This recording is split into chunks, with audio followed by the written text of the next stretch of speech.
I think a lot of times what I liked on Seinfeld was the actors were always acting.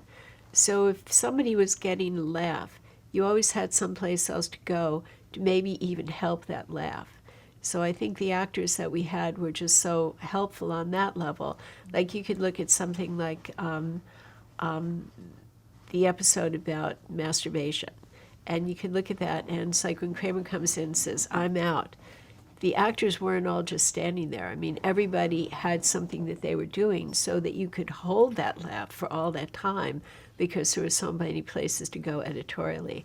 And sometimes I think that's one of the things that I'll try to tell actors is if you're always in that scene, I could always go to you as a great reaction shot. But if you're doing nothing, I'm not going to go there.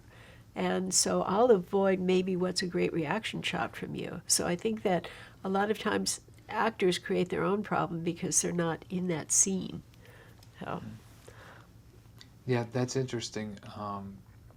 In regards to the difference between stage acting, Right. where those actors do have to do that when they're on a Right. stage and they're not on their line. They still Right. have to be in that character. Well, I think maybe that's one of the differences that you have between a sitcom that's multi-camera and a comedy that's single camera, where the coverage is shot one piece at a time, as opposed to the sitcom where you're on a stage and you have that whole dynamic of literally doing a little play.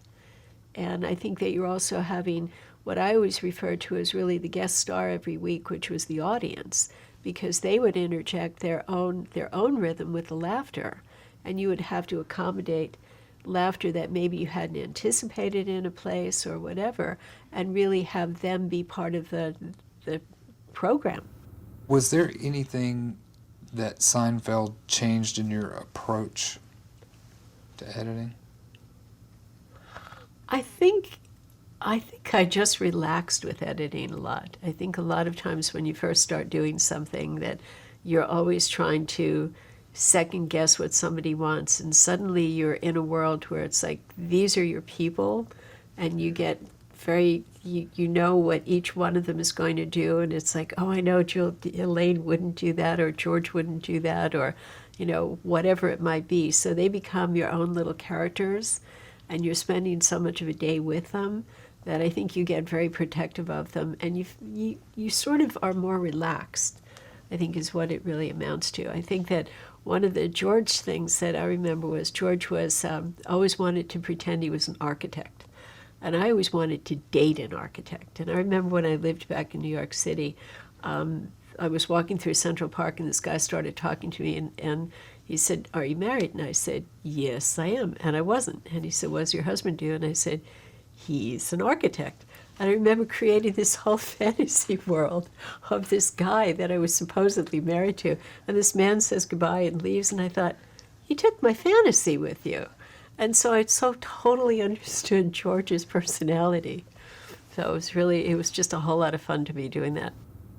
Do you think Seinfeld had an impact on the way other comedies were edited? I do. I really think that there was a snappiness to it and not waiting. I think that the thing that I liked about working on that was you don't need to get everything in that moment. Make people come back and watch it again and find something new and different in it. And I think that's what I liked about it a lot was, they'll catch the funny and they'll catch something actually new and different the next time that they see it. And I don't like laughter where you tell the joke, show the joke, and repeat the joke. It's like we live in a world where everything is just very, very quick, and I enjoy that.